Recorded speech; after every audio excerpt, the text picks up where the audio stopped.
Buenas tardes, good afternoon. ¿Qué pasa? Bienvenidos a ¿Qué pasa, mujer? Welcome to ¿Qué pasa, mujer? Estamos aquí celebrando el primer domingo de diciembre y el último mes de 2024. Entonces, preparándonos para el 2025, muchos cambios, muchas metas que deberíamos empezar a pensar de esas cosas. Entonces vamos a traer a Nicté y a Mary. Mary nos dijo que no iba a estar hoy aquí, pero nos va a dar la sorpresa de estar con nosotros. So we're going to go ahead and bring Nicté on and Mary as well. The three of us are here with you guys. Nicté, ¿cómo estás? Bien, muy bien. Hola, mujeres. ¿Cómo estás tú, Mary? Buenas tardes. I'm good. Doing I good. thought you weren't going to be here today. Did I say that? Okay. Yeah, surprise I'm visit. here. All right, sounds good. So what's going on in Hawaii? Since it's morning much. time. Nothing much. It was good. I'm still I had to still take it slow from when I was feeling too good. So I'm still I think finally yesterday I felt good to do things, but I think I overdid it just because I don't like sitting still and not doing anything. So I struggle with just not doing anything, and I had to do that. But yeah, so it's been good. It's a beautiful day. I'm looking forward to after the show. I'm gonna take my son out, and I promised him we would do something fun outside of the house. So not being able to be still, is that a Latin thing or just a female thing? I don't know. That's a great question. What do you think, Maddie? Since you shook your head. I don't know. I think it's a little bit of both, but I think it's more like a Latino thing, I think. Because I remember my mom not being able to just sit. You know, my mom was always doing something. She was either moving the dishes or the pots or getting somebody water, and it was like, Mom, sit down and eat, let everybody get their stuff. And she wanted to make sure that everybody was kind of like taken care of. She couldn't just sit down, so I want to say it's a little bit of more. I think it's a woman thing, but also a Latino thing. Yeah. And it's definitely a learned behavior. Oh, true. You had to sit back and watch it and say, oh my God, I'm going to end up doing the same thing, or I'm going to do the total opposite. Because that's crazy. I know one of my aunts, she's constantly on the go, and a couple of years ago, she had that foot disease where she couldn't be on her feet. She had to get an operation. And I'm like, that's what you get for always trying to do something around the house. One day she lives in Florida, and she was taking me to the airport, and we had to stop by my cousin's house to get my luggage. And so while I was packing, she was cleaning the front door. I'm like, what are you doing? Chill out, like extreme, but that's how our family is.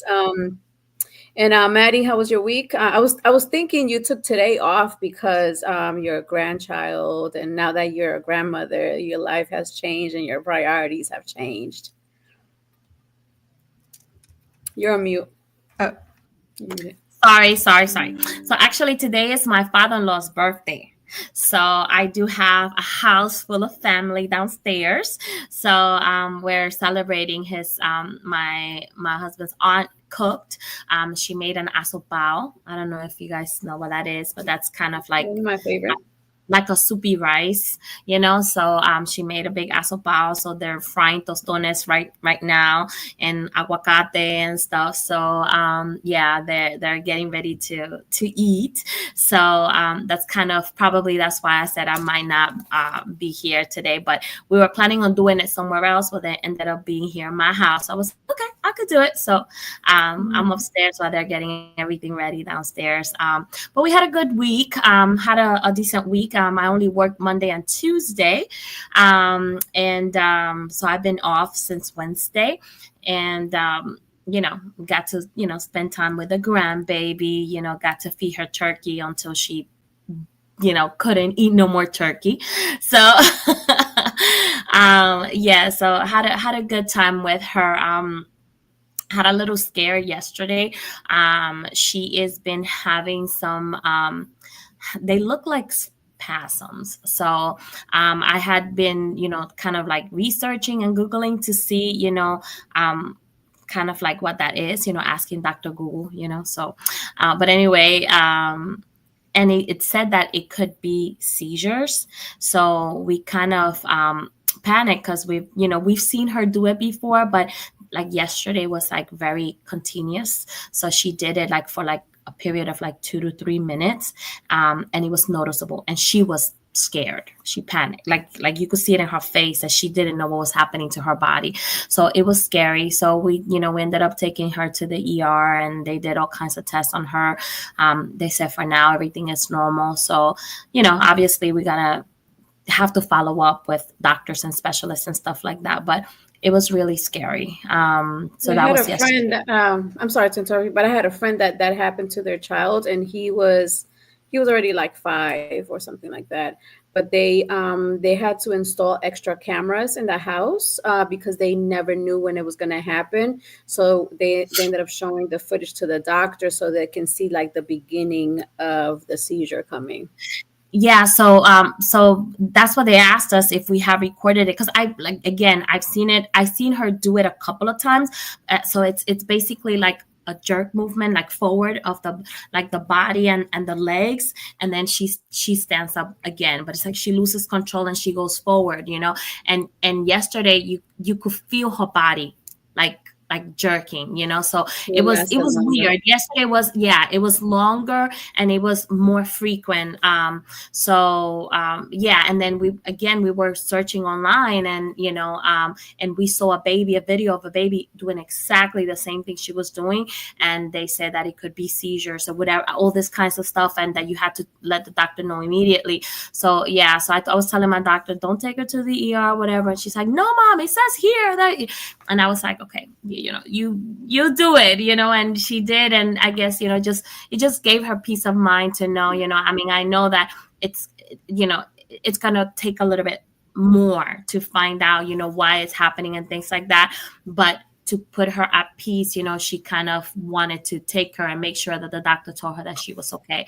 So, so she's been okay. And like I said, it happened on Thanksgiving Day for like a couple of times, and then it happened yesterday. So we're keeping an eye on her and kind of trying to see, what happens. And we've noticed that it seems to happen when she gets tired, when she's a little bit tired. So, and then, No more turkey for the I baby. know. I was reading about the baby spasms, and it said that they come on from anywhere from 5 months to 8 months, and she is 8 months. So that's kind of why we thought that that was it. But we'll see. We'll see what happens. But again, feeling blessed that everybody's healthy, everybody's okay. My kids are home. Got to have dinner with the kids, and we spent time at my sister-in-law's house.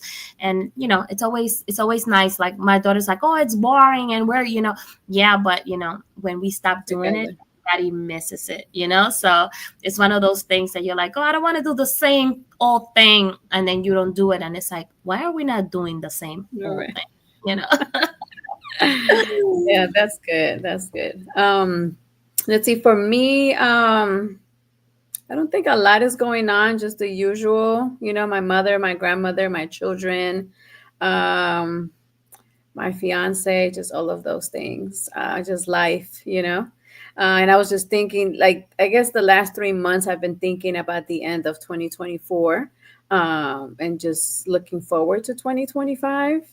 And this weekend we went to Georgia, and my future sister-in-law was putting her Christmas tree up, and I thought about Maddie. I was like, Maddie already been done this. You're muted. My tree has been up for like 2 weeks, and we're like loving every single minute of it. Like you should have seen when the baby like discovered it, and like she's like staring at it, and like literally she sits in front of it and just looks at it.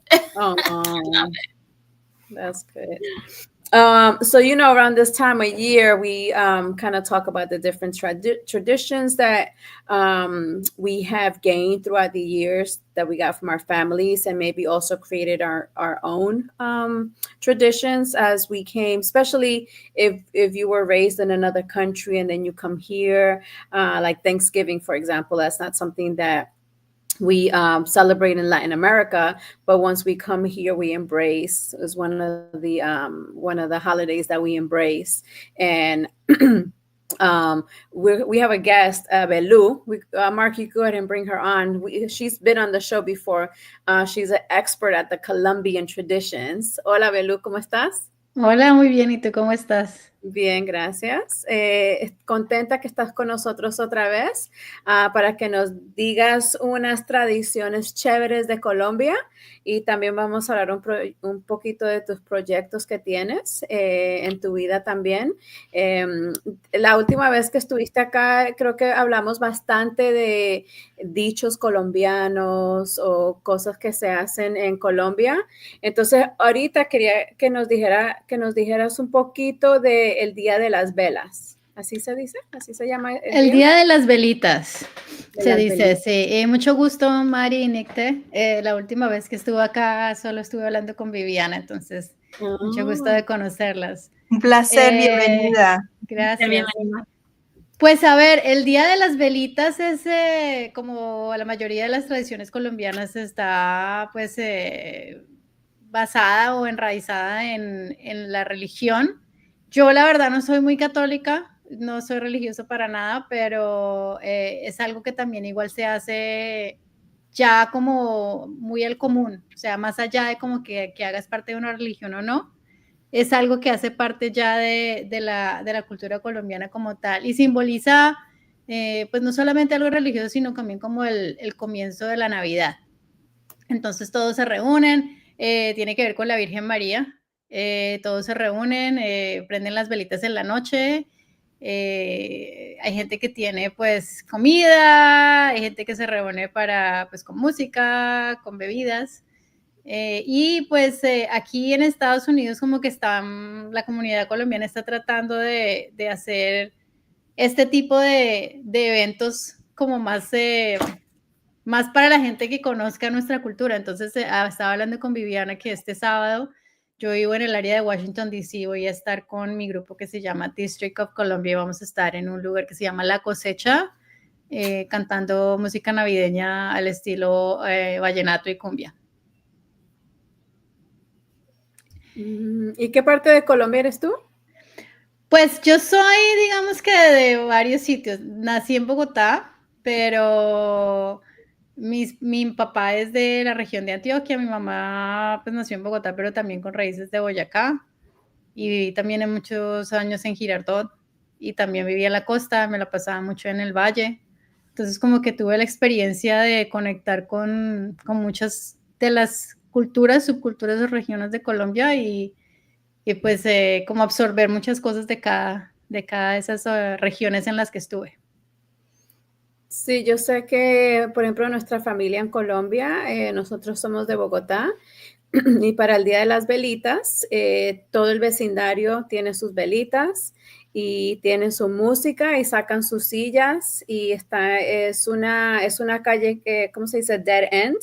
Entonces, Sí, en la cuadra del barrio. La cuadra, ajá. Entonces ahí sacan sus sillas, sacan música, comida, tragos, se ponen a bailar y toda la noche hasta el amanecer. Eso es lo que, sí, yo creo que en general los latinos, ¿no? Nos encanta, yo sí soy malísimo para trasnochar, siempre lo he sido, pero nos encanta trasnochar, digamos, en general, como la cultura. A mí me da sueño a las 10 de la noche, ya quiero dormir, ya me dijeron que si era gringada, yo no, la verdad, honestamente, como que siempre me ha dado mucho sueño trasnochar. Entonces, pues no, pero sí, o sea, es una tradición que yo sí me quedé igual de niña, me quedé hasta las 12 de la medianoche, ¿no? Que es mucha tradición para abrir los regalos. Pero ahorita tengo un bebé de 2 años, no sé si lo vaya a hacer. You know what I mean? O sea, le da sueño igual al bebé, está cranky. Vámonos a dormir. Nick, ¿tú alguna vez hiciste esa tradición con la parte colombiana de tu sangre? De las velitas no me acuerdo, pero la trasnochada sí. Sí, la trasnochada pasa en cualquier momento, en Sí. cualquier fiesta. En cualquier, es muy, o Siempre. sea, también cuando los papás se iban a bailar, ¿no? Y uno se quedaba ahí, estaban bailando en la casa de la tía, de la abuela, y cuál irse a dormir a las 10 de la mañana, ponían a todos en una cama a dormir, a todos los primos, todos Sí, los una chiquitos. vez que yo fui a Colombia cuando tenía creo que 15 años, nos acostamos hasta que salió el sol. Y yo tenía 15 años y mi abuelita estaba enojada con mi familia que por qué me dejaron despierta tanto tiempo y con esos borrachos y yo alrededor de ellos, pero muy divertido. Sí. ¿Qué será? ¿Qué será que a los latinos les encanta esa trasnochada, ¿no? Y es hasta que 5 de la mañana, 6 de la mañana, ¿no? Sí. Ujú. Es que yo parte es la música, porque la música hace que uno se mantenga despierto y si estás con gente chévere que la pasas bien, Está. uno ni se da También, cuenta la hora que es. también, Sí. sí, sí. Nosotros buscamos cualquier excusa para quedarnos Mari, ¿ustedes despiertos. hacen algo así parecido en Santo Domingo? Cualquier excusa. No que yo recuerde, pero siempre sí estamos buscando cualquier excusa para una trasnochada, para uno estar juntos, y es chistoso que lo mencionen eso de los primos todos juntos. Ayer pasamos en la tarde nos juntamos a cenar con unas amistades de nosotros que rentaron una casa en la playa para pasarla con sus hermanos y las tías y eso. Se juntaron la familia completa y nos invitaron a nosotros a cenar ayer.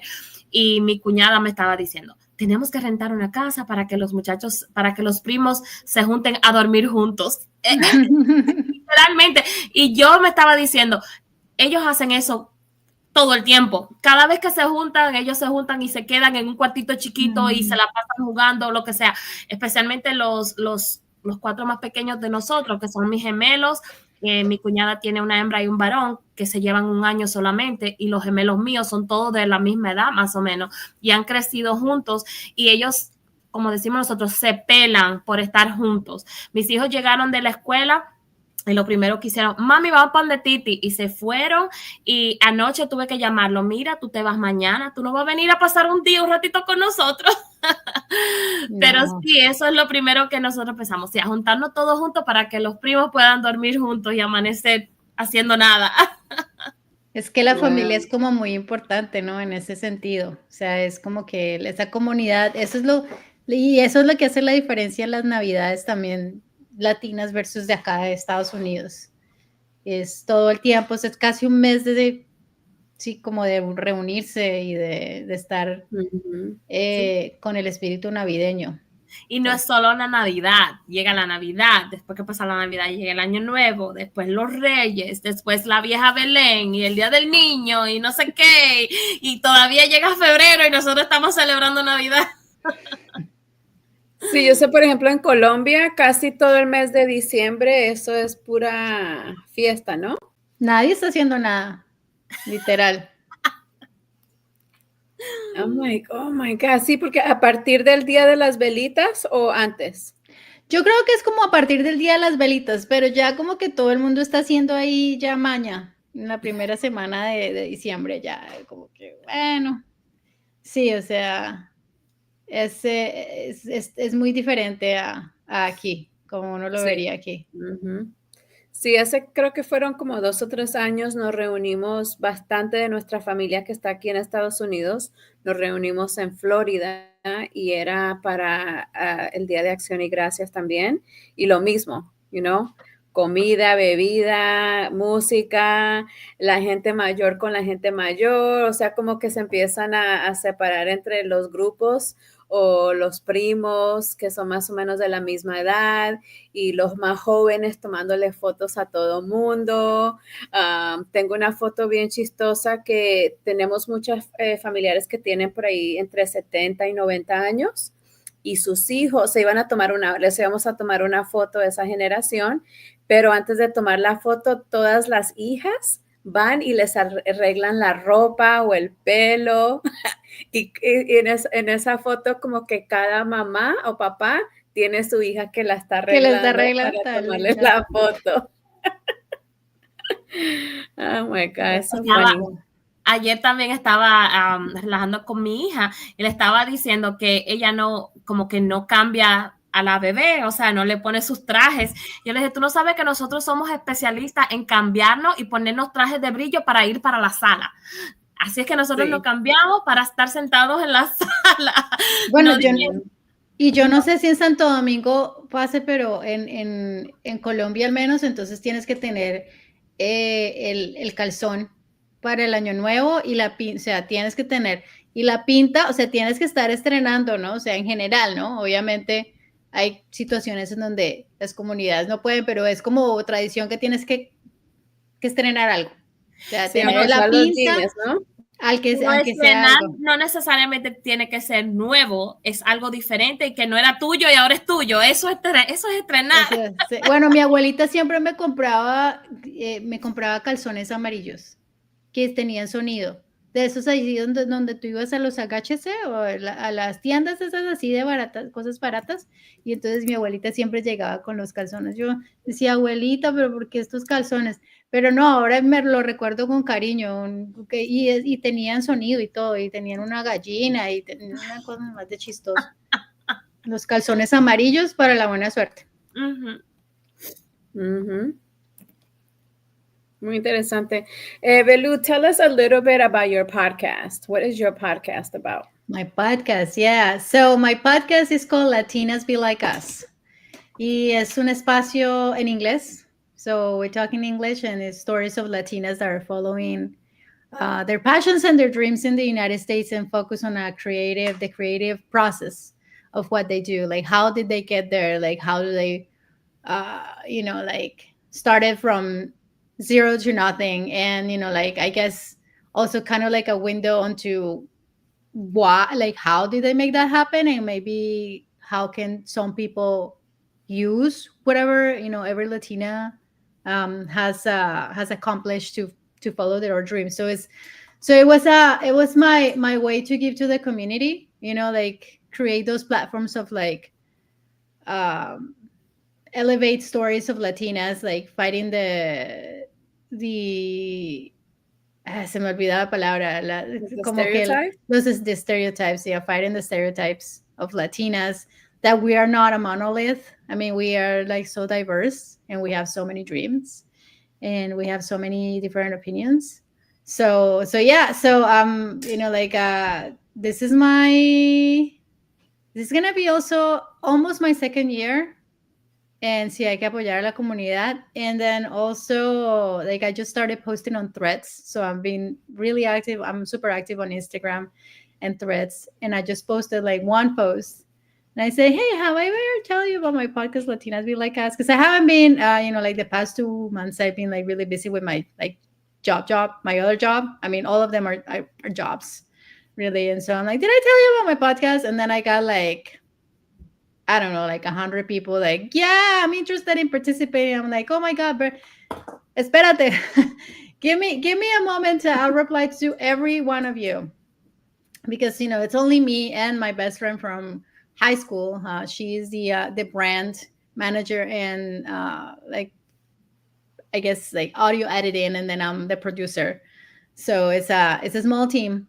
And so I'm like, wait 1 second. And then I actually had help at some point, like coordinating interviews, but then I don't have that at this point. So I'm just doing that by myself.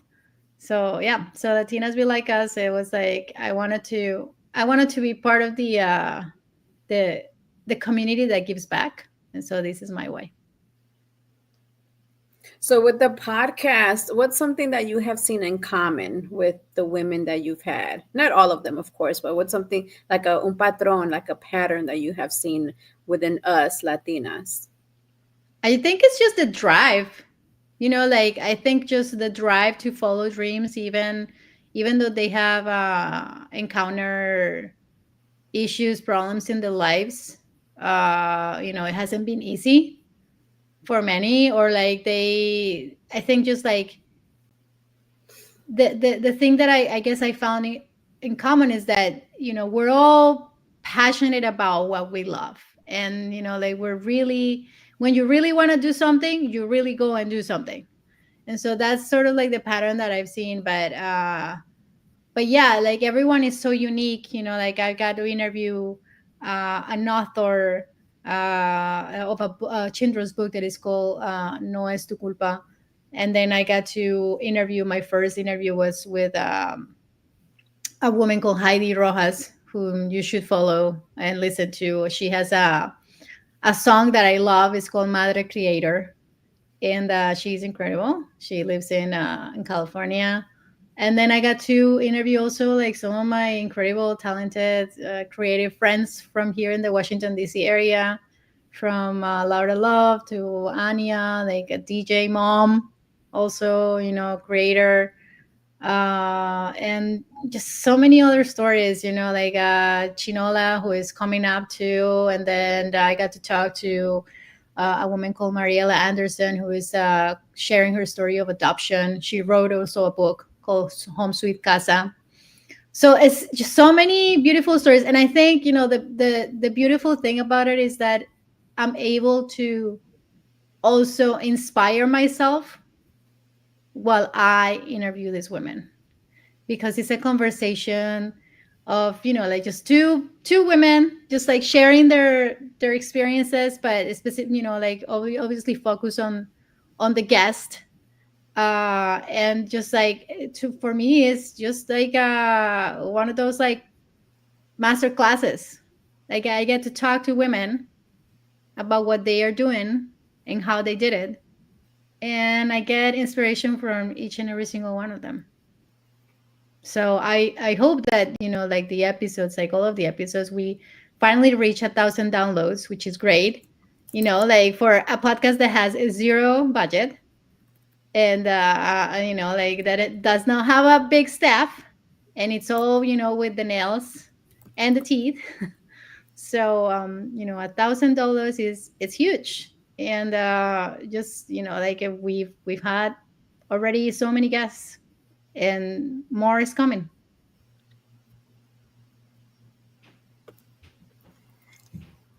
Belu, déjame preguntarte también.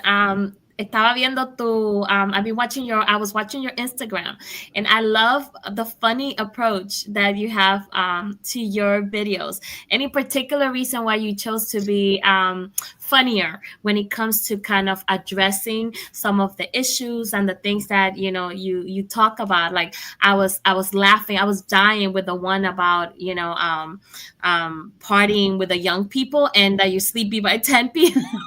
and you're sitting in the bathroom like, oh my god, how do I go to it was hilarious. So but and I was laughing because I could totally relate. But any particular reason why you chose that funny approach, and what you chose to be funny about addressing topics like that? I guess I just chose it because that's really me. I mean, like I'm really just being authentic. Like that's just it's just using how I feel more comfortable sharing stories. So like and I've been doing content creation for a while, and I finally found like this is me. Like I'm just gonna like, and this is that it really is the recipe like for content creation. Like be as authentic as you can be. Obviously, like people are not gonna know you 100% through videos, but yeah. So humor, I've always loved humor. I think like it's a really magical and great way to connect with people, and then yeah, so it's just being me, and like I've always also liked acting, so it's also my way to act well, I haven't really like taken any classes, but even when I was a child, like I was just like so dramatic with my, with my mom and like acting and like doing all these things. So yeah, and that's, I think that also comes with like family. Like everyone likes doing a lot of creative stuff. But yeah, in short, really is because it's how I feel more comfortable. That's awesome. My daughter always says, she's like, Mom, we will be rich if you let me record you, because she's like, sometimes like my husband and I would be saying stuff and like she makes fun of our English. So sometimes, most of the time, like I'm very conscious about how I speak in English. And I know I have an accent, but I make an effort so that my accent is not as thick. But sometimes when we're in the house, just kind of like talking and playing around or whatever, it comes out however it comes out. So my daughter always said, Mom, you and Dad, you don't speak English. She's like, we will be rich if you let me record you. So I think that that also, that chemistry, we see it a lot in our families. There's always a fun one, there's always a crazy one, there's always, so yeah. Yeah, and I like to consider myself a little bit of all of them. Funny, crazy, like passionate, like all of those things. And like my platform is also to I was like, unfortunately you get people sometimes to that say things that are just like, whoa, like really, did you just say that? So like, I don't know, if one of my most recent videos, like I was just like commenting on someone who said, on like I do videos like making fun of things that Colombians are told throughout the years, which is like obviously the same thing. I love Pablo Escobar, I love narcos, blah blah blah. The most recent one that I had, someone said to me, it was earlier this year, someone literally said to me that I'm like a Griselda the boss, because because because I'm a business person and music, and so that's why I'm Griselda. So that you can't be associated with anyone else but like Griselda from Colombia, because obviously. And so like I'm just doing that, and then someone said, and you look like a little Indian when you speak English, como una indiecita cuando hablas inglés. And then I was like, I mean, that doesn't offend me, because my face is what is the product of generations of ancestry and the colonization, and like the mixture of all of our roots. So there is no offense in that, but it's just like it baffles me that someone thinks that that is a groseria, an insult. But also like not knowing the history of the United States, which is also that native tribes were forced to learn English from the very beginning and forced to assimilate, and they were displaced, and they were massacred, and like so many other things. So like I try to do it, it's a little bit political if people don't realize it. My humor, it's a little bit political. It's like making fun of the things that you find that are kind of ridiculous, like making fun of people's accents, or making fun of the way you look, or making fun of where you come from. And so and I also call Colombians out, because like people who complain about um the dark history of Colombia from the 90s and the 80s. Well, like at least from my perspective, I've learned that if I don't like that, when someone said that to me, I'm not gonna do that for anyone else. So I'm not gonna, like I'm not gonna be saying that, where people from the Dominican Republic are this, or people from Santo Domingo are that, or people from Panama are this, because I don't like doing that. I don't like when someone does that for Colombians. So in a sense, it's a little bit political. Like I don't think people realize it for the majority of times, but that's what I do. Nick, were you going to say something? Oh, sorry. Oh, go ahead, Maddie.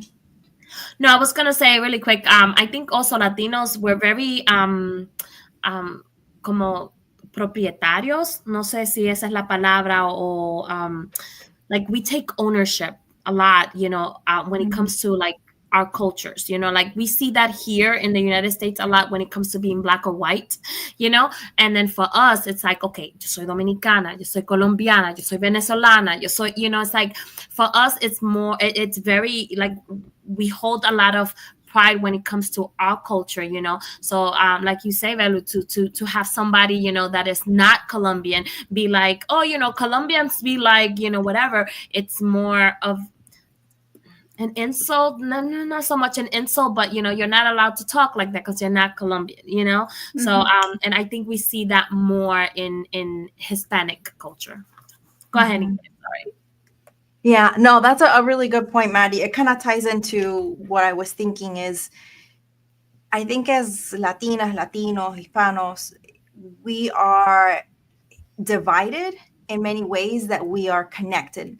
Al punto que decías, Belú, de que lo que te hacen a ti o te han dicho a ti no te gusta hacerle a otras personas, eso para mí es fundación, o sea, de familia, de amistades, de lo que sea, hasta extraños, o sea, uno puede ser un líder poniendo el ejemplo de lo que uno como quiere que vea la perspectiva, y así puedes cambiar a la gente que vea a nuestras culturas, nuestra comunidad diferente, en vez de atacar a la gente por algo que de repente dijeron que no pensaron o no tenían la perspectiva. Entonces yo siempre veo eso como un punto de ayudar a la gente a entender un poco algo diferente. Yo, a comparación de mi familia, o sea, yo soy multicultural. Mi Paola, o Viviana, es mi prima de sangre. She's my actual cousin. Así que tengo Colombia, me crié en Venezuela, pero yo nací en México, en el DF. Toda la familia de mi papi es de México. O sea, yo desde chiquita fui muy consciente que tengo diferentes culturas, y a mí siempre me molestaba cuando escuchaba a un lado de mi familia decía, ay, es que ustedes no son tan buenos, o los mexicanos esto, o el lado colombiano que decían o sea, a mí nunca me gustó eso porque eran como que they pulled me from different directions, so I was hearing negativity from so many angles. Eso también. And you're both of them. Yeah, and I don't like that. Or even like hasta cuando vivía en Venezuela, que yo me crié ahí, parte de mi cultura es de Venezuela, hablo más con un acento venezolano, y cuando escuchaba que criticaban a los colombianos o viceversa, porque siempre había esa como tensión, no me gustaba porque yo veía lo lindo de lo que es poder venir todos juntos de diferentes perspectivas, diferentes culturas, y de manera diferente poder celebrar, así como hablamos en el show, de las cosas diferentes que hacemos en Navidad, pero el punto el centro, el núcleo es de que nos gusta compartir con la familia, estar juntos, like we love, and I'm trying to do English and Spanish at the same time. I see you, Tangi, I hear you. In trying to connect our identity and our heritage. And so my question, and kind of prefacing with that, is when you're doing your podcast, and is there, I know you want to amplify our stories, is there a way that you approach conversations with people to kind of like get them to celebrate or share more about their culture, tying into what you were saying, how you want other people to have that, kind of lead with that respect, not belittling other cultures, or even as Hispanos? Is there anything that you catch yourself doing? So in social media, I usually call the BS. I called it. I really, I'm very intentional. People say, "Oh, don't fight on social media." I'm like, no, but this is my persona. Like, I actually, te voy a regañar. Like, I'm actually like going to yell at you. Te voy a regañar, porque that is like, why? That is so uncalled for. So someone actually said something at some point about Venezuelans, and Venezuelans this and Venezuelans that, and then I said, you know what? That is exactly what people say about immigrants in the United States. So I'm not gonna do that. I'm not gonna do that. Like that. Like, what I'm hearing you say, no, but what is this thing that they keep saying about Venezuela, like a cartel from Venezuela, that they're gonna get rid of something about Venezuela, and so they keep bringing it up in Colombia, and like blah. And so I'm like, look, there are bad people everywhere. Literally, bad people are everywhere. I'm not gonna say Venezuela is this, Venezuela and that, because because like crime.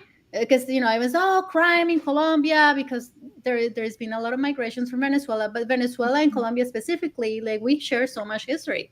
And also, like Mexico too, like Mexico and Venezuela, and there is a lot of so much xenophobia both ways. Like, it's just crazy to me that like, and unfortunately, like, part of it is also like human nature, but just because it's part of our nature to be tribal, that doesn't mean that we have to be like, we have to otherize, we have to be mean to people, we have to disrespect people.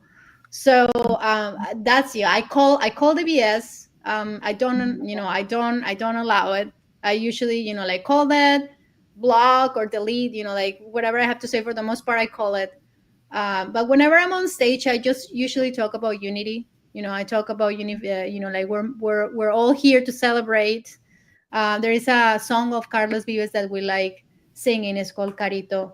And then one of the last parts of that song is, dice, no importa la raza, tampoco si al fin lo que, no importa la raza, tampoco ya, ni tengo que cantarla, si no se me olvida. Pero no, básicamente es, it doesn't matter where you come from, it doesn't matter how much money you have, it doesn't matter your race, no importa la raza, tampoco ya se me olvidó, no importa, y si no importa lo que sea, es la buena persona. Importa ese, no importa ni siquiera, no importa religión, o sea, it doesn't matter where you come from, it doesn't matter color, it doesn't matter if you have money, it doesn't matter if you're poor, it doesn't matter. The most important thing is you are a good person. And so, like, it's a motto that I like using whenever we are on the platform, specifically for District of Columbia, for La Marbella, which is another band that I'm part of. We are a little bit more, I will say, not political, but we're, like, we're more enfáticas. Somos un poco más como mission driven in terms of talking about domestic violence, in terms of talking about women's liberation, in terms of talking about equal rights and equal opportunities for everyone. But yeah, so it's all about unity, and for the most part, people aren't as bad and I haven't really had any encounters in person with someone to really call on the BS. But if somebody tries that with me, I'll probably call on that BS, because it's just not necessary. It's not necessary. So it's an opportunity to educate people and to say that's not, and that's also why I made the video of the, pareces una indiecita hablando inglés, because I said, that's and I very, think it's good because you're addressing the issues. It's like the elephant in the room, right? And somebody has to address them in a tactful way, like you bring comedy to it. And I have some stuff to say, but I just wanted to say hello to Tangi, Nancy Sutachan, Enrique Acosta, Lili Matos, and I think we had one more from Miluska. But of course, I always like to talk about the Hispanic Star because they have really good data. But I know some of the things that they have on their graphic for Latinas is Latinas are hardworking and ambitious. It says they're known to be beautiful, sexy, and loud are the most common adjectives used by non-Latinos to describe Latinas. On another hand, the Latino community notices the strength of character, intelligence, and entrepreneurship identity of Latinas. And that is so true, right? Because even in these four squares, we see it with the four of us. And lately, I've been talking to a couple of construction companies, and they're Hispanic owned, but the female is the one that's really, like, the guys, the husband is just showing up to do the work. She's doing the estimate. She's doing, the administrative, the finances, and all that stuff. And like to see the partnership is good. And one thing that I wanted to ask you, Velu, in reference to your videos and your podcast, I remember several months ago, I think you did a video on women that don't wear a lot of makeup, they don't really fix their hair and stuff like that. And that's part of the stereotype. Because we do have the stereotype of saying that Latinas are submissive. And, there are some Latinas that are, with a lot of makeup and really into fashion, but then you have some that are not. And I remember when you did that video, if you could tell us a little bit, because I think that is you, right? Like, that is a topic that maybe you have taken as personal, but then you've put comedy to it.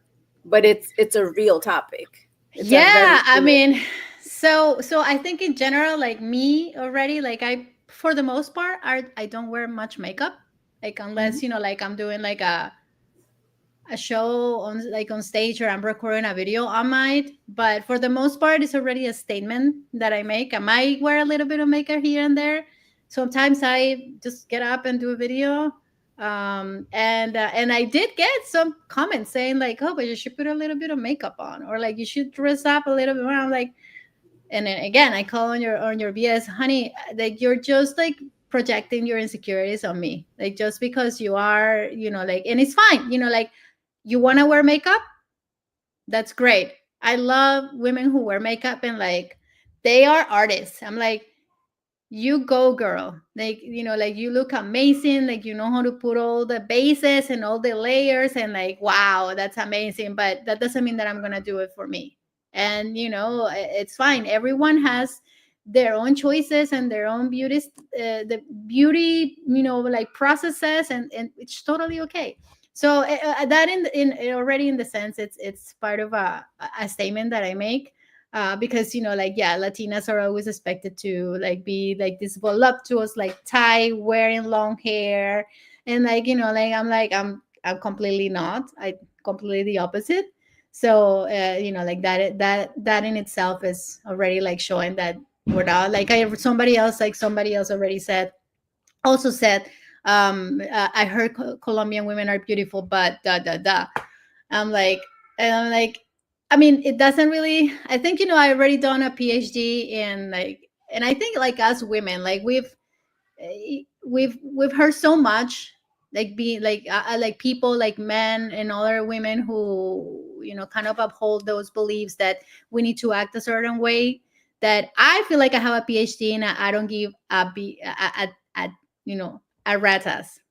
I don't care. Like I really don't care about what you say because I've heard it all. Like I've heard it all. I'm just doing here my own thing, hanging out, having a great time. ¿Por qué? Porque sí. Like there is a video that's coming up that is saying that like I already posted it on TikTok. I'm like, I hate you. You're so cringe and you're so old. Why do you continue doing your content? Porque sí. Porque sí, porque sí, porque sí. And then there is a song called Porque sí. Ay, mama, porque sí, porque sí, porque sí. So, yeah, I mean, in general, it's just, like showing that we are diverse and trying to be as, not neutral, but, like as, Because you're just being you. You're being you. Yeah. yeah, just being myself, but also, like calling it when it's not right. I'm like, I wouldn't say that. I Like, I love wouldn't that. say that, it's not cool. It's not nice. I love everything that you've been saying, Belu. Like it resonated so much with me, um, because I think it's important to address things because what's happened, and this is exactly what's happened to me when I was much younger. I was very submissive, muy callada, um, very in touch with my emotions, and my family would make fun of me. Like I would cry for a lot of things, and I internalized a lot of that. And then eventually I realized, no, that just means I'm much better at connecting with people because I can read people better. I can get in touch with their emotions a lot easier. So I learned because I saw the backlash that it's perfectly amazing to be who you are and honor who you are. But I never had the agallas or the bolas to call it out until I was much later in my years. And what's happened is that now I'm perceived sometimes as like, oh, you're such a jerk, or you're such a, and it's because I'm like, no, I finally realized that it's not okay to, I love what you said that cuando te dice la gente, ay, ¿por qué no te pones maquillaje or this and that? And I love how you said it. Why are you projecting? Why are you? Because you can do it. That's great. If that makes you happy, do that. And I think that's one of the negative sides of perdón, social media is that people can hide behind a keyboard and bring others down so they can feel better. And sometimes it does take people like you to like call it out, especially when it's uncalled for. And it can bring people together that way. And instead of coming back with an attack, porque también he visto eso, like you attack brings an attack, and it's like, no, you call it out. So I think that that's a beautiful thing to do. I think sometimes too within our communities, like in Latinas, especially like women, I hear so much críticas, bicker, talking, like that needs to stop. And I think that it takes certain people con las bolas to speak in a kind way. O sea, no vas uno a la misma, no fuego con fuego, no, pero to start to diffuse that, porque yo pienso que en parte eso detiene a las nuevas generaciones que son brillantes, que tienen tanto que aportar y escuchan esas cosas y no, hay veces no tienen la fuerza to be like, no, I'm going to go and do this. If this is my dream to become a pastry chef and mi familia me critica y dice que no, pero si ese es su sueño y tiene el talento, ¿por qué no? O sea, eso es a lo que yo voy, que me encanta cómo lo pones, me encanta tu plataforma en la manera de que estás bringing everybody together and diversifying and sharing our gifts, but also calling the truth. So I love that you focus on Thank that. you. Me Yeah, I encanta think. que lo haces con ese humor, porque algunas veces no se, como que no se siente que es un ataque o un, like a battle, right? So me encanta la parte del humor, porque estás diciendo la verdad, pero con amor y humor, so esa parte me encanta. También estoy muy contenta hoy porque veo mucha interacción de hombres hoy. Carlos Sutachán, Andrés Rivera, Iván Urueña, Enrique Acosta. Me encanta que los hombres nos están escuchando y nos están viendo. Y antes de que se me olvide, como tenemos tanto hombre hoy, antes de que se me olvide, por si no sabían, porque yo sé que algunos de nosotros no sabemos, pero los latinos en Estados Unidos, nosotros contribuimos el 3.4 trillones de dólares a la economía de Estados Unidos. A todas las reuniones que yo voy, de alguna manera encuentro cómo meter esa información ahí para uno mismo, saber esos datos y para que la gente que no es latina también saber esos datos, para que nosotros entendamos el valor que nosotros tenemos aquí en la parte financiera. Nosotros contribuimos bastante a la economía, al emprendimiento, a la educación. Nosotros somos enfermeros, enfermeras, maestras, o sea, nosotros contribuimos en muchas fases. Y, por ejemplo, contigo, Velu, la presencia que tú tienes en social media, y yo sé que tú hablas mucho de la parte colombiana, pero en realidad está representando a la mujer y las diferentes maneras que tu talento está hablando de estos temas muy importantes. So, me encanta lo que tú haces, Belu, por eso. Gracias, baby. I wanted to add too, it's like there's something when you take the power away from the things that can hurt you. And I think that is what you do so well. So, yes, tú suena como una India. You're supposed to be crying because I just called you an India. But you know what? I'm going to make fun of that. So now what you going to do? If you call me India 10 times, I'm going to laugh 10 times. So that person can hurt you by doing that. So, or by telling you that you're not wearing makeup. So what? Como tú dijiste, ¿cómo fue la canción? ¿Por qué sí? ¿Por qué sí? ¿Por qué puedo? So it's like, it's an opportunity to educate them. Correct. On why they're wrong, or to look at it from a different perspective. Like, okay, you said that, well, let me school you on this a little bit, just in case you didn't know that. And honestly, al final del cuento, it really is more the way I see it is when I do it more first for the 15-year-old girl in me. So I'm doing it for her, so that other 15-year-olds and like other women see it and then they feel inspired. That's really it. And not only women, I think, like in general, men, like people who are willing to listen, feel inspired to see, okay, you know what? Yeah, I don't have to live my life according to the standards of others. And I love what you said, Mari, about taking the power away, because that's exactly what I'm trying to do. Like, like India, yes. I mean, like, I'm a mix. Of course, I'm proud of it. Like, look at my face.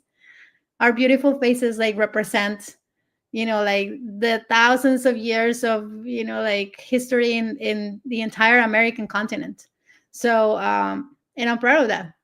So there is nothing to be ashamed of. And that is also what I want to, like, ultimately my goal is, I think in general, like, we are also being conditioned to believe that el extranjero, la persona que también se ve como europeo, like they're like the ones that know best, or that the ones that are the jefe, and they're the ones that, like, and we look up to that. And there's so many beautiful things, so much richness of cultures within our countries, that we shouldn't, like, we should be proud of that. We should be proud of that. And ultimately, I think specifically in Colombia, but this also applies for everyone, every region. We tend to be too muy regionalistas. Like, we tend to divide ourselves even more within our countries. And so my goal is also to, like, see that we have much more in common, and we don't need to do that. Like, it's beautiful that one of the beautiful things, at least, like living here in the US, and that is that I got to connect with people from other regions of my country, and we have so many things in common. And so that is worth celebrating, instead of dividing us more, instead of, like, making us smaller and, like, breaking us into pieces. Porque unidos es más lindo, y unidos podemos más. Definitivamente. Desafortunadamente ya terminamos casi nuestra hora, pero muy contenta que estuviste con nosotros hoy, Velu, y me encanta el trabajo que estás haciendo. Nos sentimos muy orgullosas que tú eres parte de nuestra unión. De mujeres latinas. Gracias por estar con nosotros. Yeah. Gracias a ustedes. Gracias. Y como saben, siempre terminamos con un poema de Mary García. Y ella nos va a decir un poquito de su libro y después nos va a decir su poema del día. Oh, of course. Okay, so you mentioned my book. So mi libro, my book is called A Vision of She, and it's along the same lines of what Velu was talking about. It's about empowering young girls and making sure that the little girl inside each of us knows that she is enough the way that she is. As always, like, I try to come into the show kind of like with an open mind, like with an idea of the type of poem that I wanted to do, and then always at the end it switches around. So again, this is an old poem, and that I've done probably a couple of times, but I think this is a perfect time to kind of redo it. So lower the volume on your computers just in case. So I am not loud.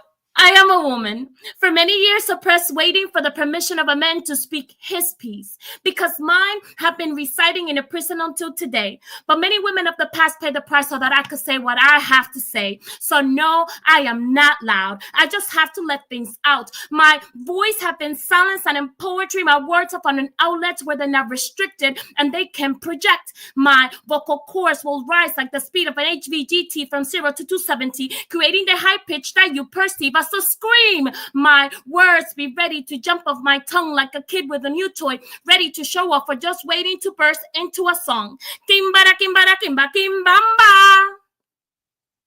But I'm not loud.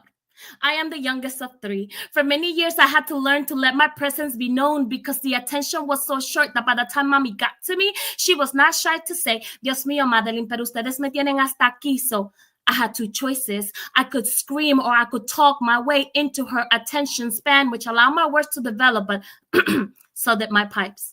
It is impossible for me to remain calm, and I will tell you why. It's because I am Dominican, and that is Caribbean, but with a twist. Merengue embedded in my hips, passed down through generations, from abuela to mommy to me. My feet follow the 1-2 count when I hear my favorite song, then swaying from side to side, I'm saying eso when I'm having fun. But my voice holds the honesty of my people. Even when I'm speaking in a foreign tongue, you can feel the flavor in my multilingual tone, and outbursts of freedom to know that even when I'm navigating through the English language bumpy road, accent or not, my opinion has worth, because I represent many generations that have been unable to speak up. So I will not apologize, and I do not accept anybody's request for me to lower my voice. So I suggest you all remain calm, have a seat, understand that I am not loud. I've just been waiting a long time to speak. That was right Wow. on point with today's show, Maddie. Good job. That was Awesome, another awesome. a chill one. Yeah. I got the chills on that one. Mhm. Good job. It Thank was you, Maddie. perfect. Yeah. And it's true, it's true. It's who we are. And I think it's a respect factor. We are who we are, and this is who we are. And as long as I'm not hurting anybody else, there's nothing wrong with, what I'm doing. So if it's about positive, there's nothing wrong with it. I hope you ladies have an amazing week. Start off the month of December with an amazing tone, because this is the last month in 2024. So we got to end it big, and then we got to start big in 2025. Thank you, Mark. Thank you, Velu, Nikte, Thank Maddie. you. I hope you guys have a great week, and then we will see you next Sunday at 4 o'clock Eastern Standard Time again. Gracias. Gracias. Ciao. Whether you're a seasoned designer, dabbler, or just starting out, this course is for you.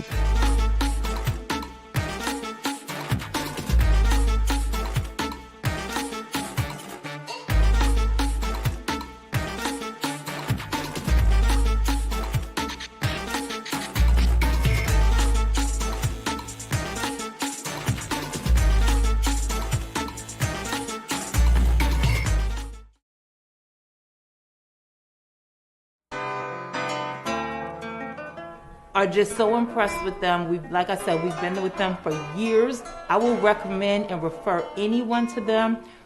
We stand by A+ Academics. They're the best. A+ tutorial really did help me with all my grades. They all went up when I came to this place. And I would say I recommend this school to everyone. So it's a really good environment to be in, especially for me, because it makes me look up to my parents. If you have students that need academic help, A+ Academics is the place to be. A+ Academics, what a great place to go for academics. It's just a really great place to learn.